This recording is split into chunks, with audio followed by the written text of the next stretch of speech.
शिव कृपा, बिना शंकर की कृपा के कुछ नहीं मिल सकता। अगर आज आप लोग शिव महापुराण की कथा में पहुंचे हो, बैठे हो, तो ये शिव की ही करुणा है।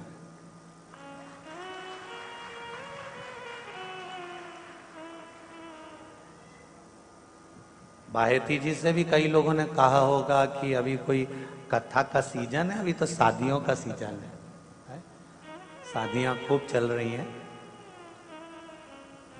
तो अभी तो लोग शादियों में लगे रहेंगे। तो बाहेती जी ने भी एक दो बार विचार करा होगा कि शादियां भी हैं और कथा भी, तो हम तो इतना कहेंगे जिनकी जिनसे रिश्तेदारी होगी वो वहां पहुंच जाएगा।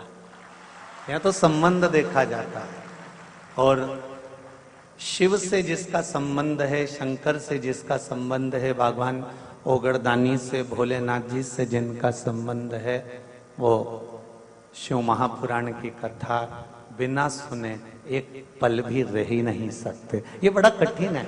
अभी 10-15 दिन जो कथा में गैप हो गया तो चैनल पर कथा नहीं आई, तो कई लोग तो रोज सर्च कर कर कर देख रहे होंगे कि कहीं आ रही हो तो अपन सुन ले। और बहुत जरूरी है।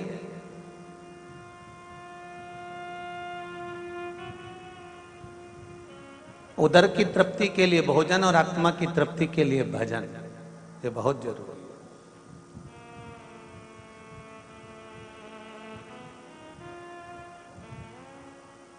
और ये आत्म तृप्ति का ही एक विषय है शिव महापुराण की कथा।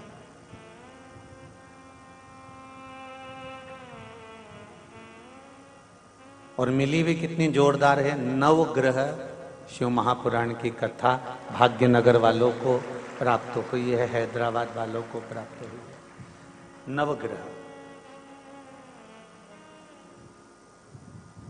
ये जो आकाश मंडल में इतने ग्रह हैं, सूर्य है, सोम है, सूर्य है, चंद्र है, मंगल है, बुध है, गुरु है, शुक्र है, शनि है, इन सारे ग्रहों को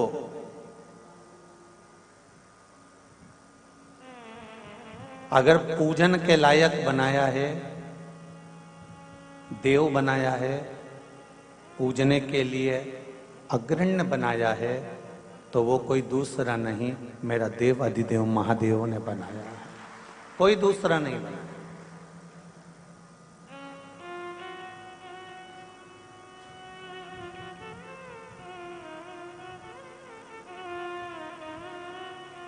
अगर पूजन के भी सम्मुख में लाकर छोड़ दिया, ग्रह मंडल में लाकर छोड़ दिया और पूजन के अगर अनुकूल बना दिया, तो मेरे शंकर ने बना दिया। एक कंकर को जैसे हम शंकर मानकर पूजन कर लेते हैं, उसी तरह शंकर भी कहते हैं कि तुझे भी मैं कंकर से कब शंकर बना दूं, ये तू भी नहीं जान सकता, तुझे भी नहीं मालूम। तेरे दरबार की बाबा निराली शान देखी, तुझे देते नहीं देखा, पर झोली भरी।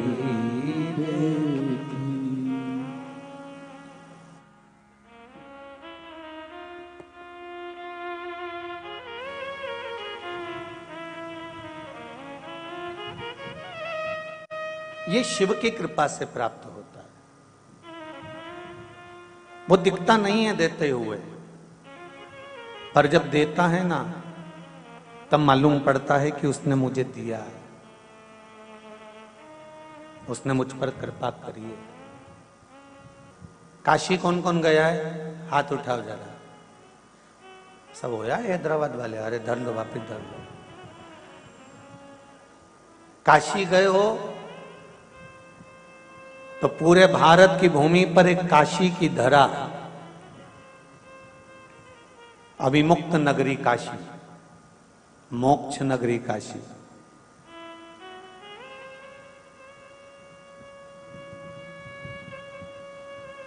जहां नवग्रह देवों ने भगवान शंकर की आराधना करी और शिव की आराधना से शंकर भगवान के एक एक शिवलिंग का निर्माण कर कर उसका पूजन किया और पूजन कर कर भगवान शंकर से वर प्राप्त किया कि हमें ऐसा वर दो कि हम भी देव तुल्य बनकर पूजा जाएं। वो काशी की धरा पर भगवान शंकर ने एक एक ग्रह को एक एक वर प्रदान करा और सबसे मूल वर ये दिया कि तुम भी देव बन जाओगे और देवताओं के रूप में पूजाओगे, और उनको भी विराजमान कर दिया। ये काशी की धरा पर।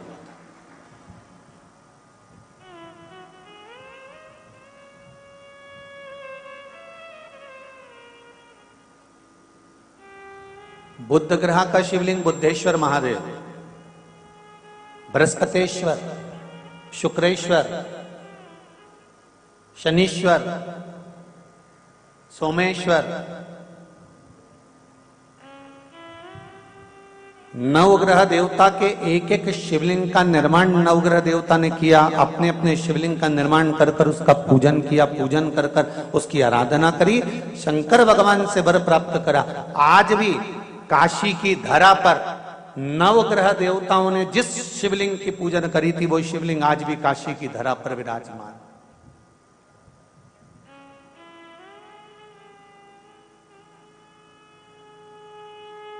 राहुईश्वर, केतुश्वर, ऐसे शिव मंदिर, ऐसे शंकर का शिवलिंग आज भी काशी में विराजमान।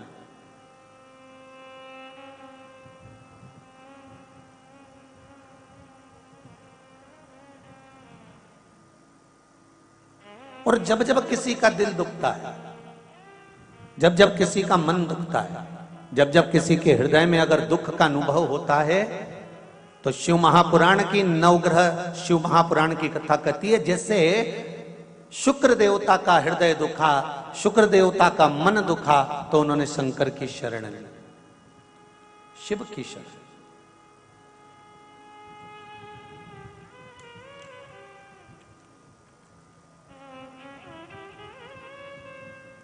जब हृदय दुखा तब शंकर की शरण में चलेगा, जब हृदय चित्त में दुख हुआ तब शिव की शरण चलेगा। महाराज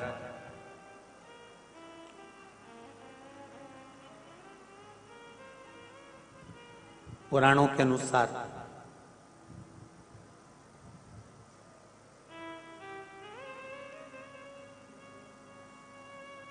भृगु ऋषि के पुत्र थे जिनका नाम था कवि।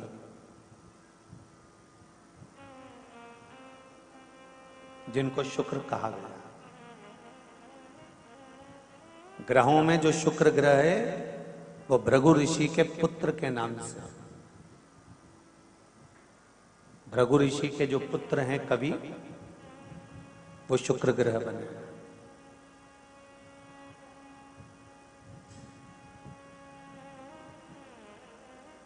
जब गर्भ से दाता, विधाता, लक्ष्मी और एक पुत्र और हुआ जिसका नाम था कवि। महाभारत श्रीमद् भागवत में भी इसका वर्णन आता है। कवि जब भृगु बामा ने देखा तो उन्होंने उसी समय पर एक विचार किया कि क्यों ना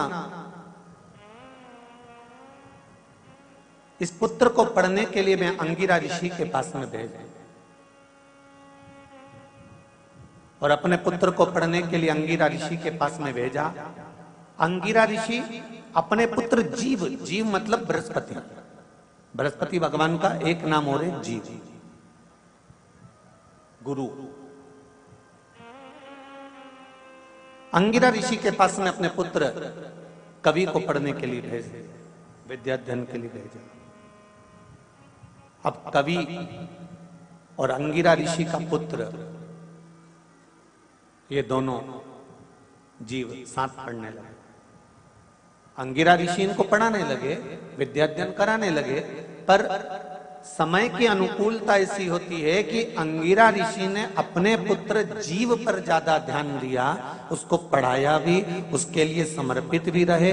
थोड़े दिन तक तो ठीक चला, उसके बाद अपने पुत्र की ओर जब ध्यान ज्यादा दिया गया तो कवि कोई अच्छा नहीं लगा, शुक्र कोई अच्छा नहीं लगा। और कवि को, शुक्र को जब ये अच्छा नहीं लगा तो उन्होंने अपने गुरु का स्थान छोड़कर, अंगिरा ऋषि का स्थान छोड़कर सीधे गोदावरी के तट पर गए और मां गोदावरी के घाट पर बैठकर उन्होंने शंकर भगवान का बालू का शिवलिंग बनाया और शिवलिंग बनाकर उसकी पूजन करना प्रारंभ किया।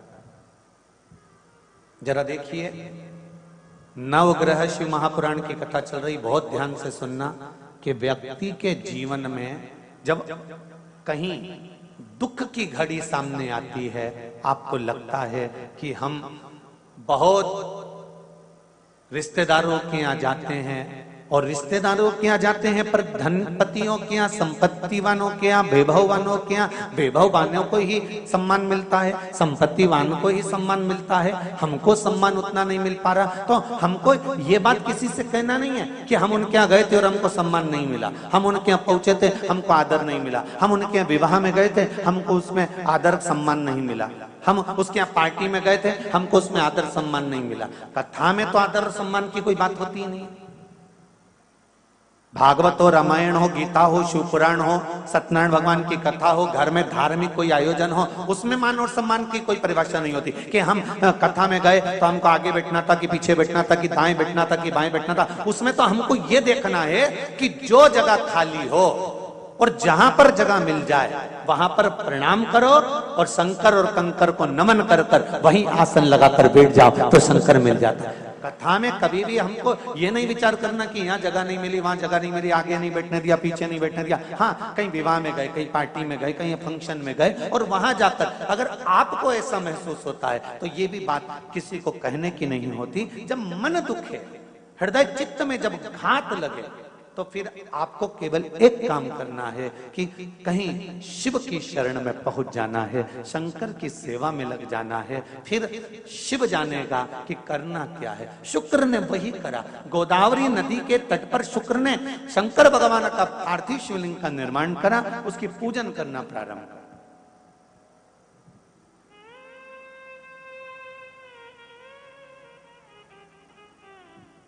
और जब पार्थिव शिवलिंग का पूजन करना प्रारंभ करा, शंकर भगवान ने कृपा दृष्टि कर दी। मांगो, तुम्हें क्या चाहिए?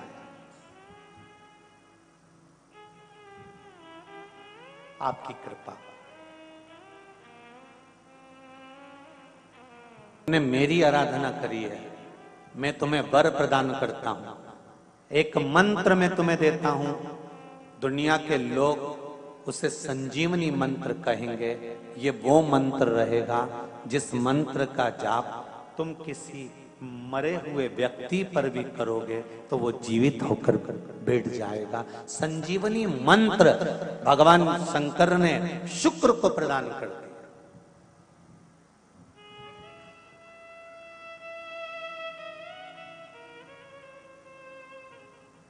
संजीवनी मंत्र। और संजीवनी मंत्र जब भगवान शंकर ने शुक्र को दिया और शुक्र ने उस मंत्र का स्मरण करना प्रारंभ करा तो शुक्र के पास में तो आनंद की अनुभूति हो गई बिना मांगे। शंकर भगवान से शुक्र ने यह नहीं कहा कि मुझे यह मंत्र देना, पर शिव ने दे दिया। और शंकर कभी भी थोड़ा नहीं देता, देता है तो बहुत में देता है। शुक्र, मैंने तुम्हें संजीवनी मंत्र दिया है, इस मंत्र को रखना और मैं तुम्हें देव तुल्य बनाता हूं, तुम ग्रहों में पूजे जाओगे। और शुक्र को भी ग्रह बना दिया, कवि को भी ग्रह बना दिया और पूज्य बना दिया। ध्यान दीजिएगा, महामृत्युंजय मंत्र का लोग जाप करते हैं? कितने लोग करते हैं? जरा हाथ उठाओ। करते हैं? कभी कभी तो करते होगे, रख लीजिए। महामृत्युंजय मंत्र का यदि आप जाप करते हो और आपको मालूम पड़ गया कि शरीर में मुझे ये रोग हो गया है, मुझे शुगर हो गया है, मुझे बीपी हो गया है, मेरा ब्लड प्रेशर ऊंचा नीचा रह रहा है, कोई भयंकर रोग, मेरे रिश्तेदार को कोई कैंसर जैसा रोग हो गया, किसी को कोई थायराइड हो गया, किसी को कोई किडनी और लीवर में सूजन हो गई, किसी को कहीं किडनी और लीवर में तकलीफ हो गई। तो शिव महापुराण की कथा कहती है, नवग्रह शिव महापुराण की कथा कहती है कि बेलपत्री के वृक्ष के नीचे महामृत्युंजय मंत्र का जाप जो शुक्रवार की शुक्रवार घी का दिया लगा कर करता है, उसके रोग बाबा देवाधिदेव महादेव समाप्त करते चले जाते हैं। ये संजीवनी मंत्र शुक्रवार के दिन भगवान शंकर को शुक्र को दिया था, इसलिए उसकी प्रधानता।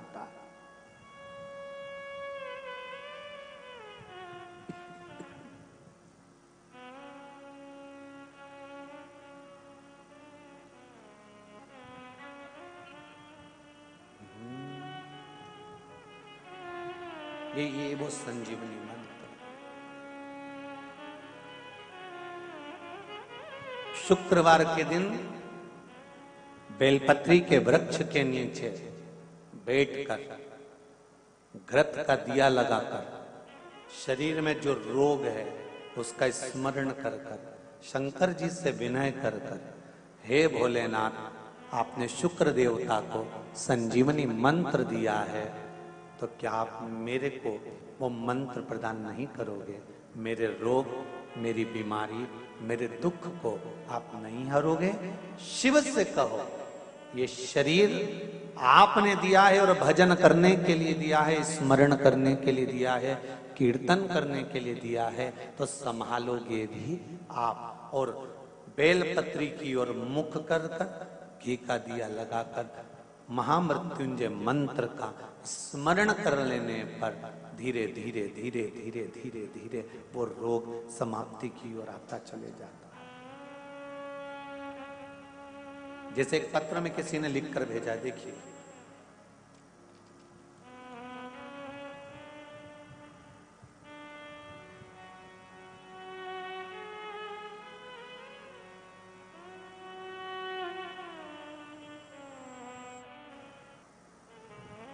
सारी समस्या का हल, अरे जरा जमके तो बोलो भाग्यनगर वालों, अच्छी जरा खुश होकर बोलो, सारी समस्या का हल एक लोटा जल। बहुत है, घर से लेकर चलोगे और उस जल से वास्तु दोष, पितृदोष, काल सर्प दोष, 3 दोष एक लोटे जल से समाप्त हो जाएंगे और जीवन अपने आप सुखी हो जाएगा।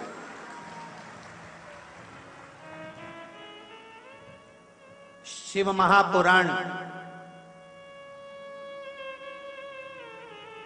जब तक टीवियों पर नहीं आई थी, उससे पहले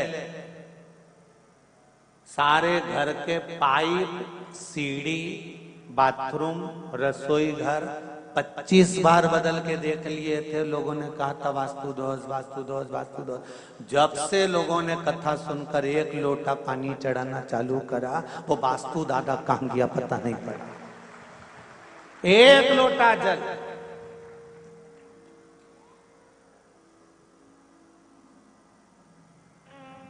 कहां गया पितृदोष, कहां गया वास्तु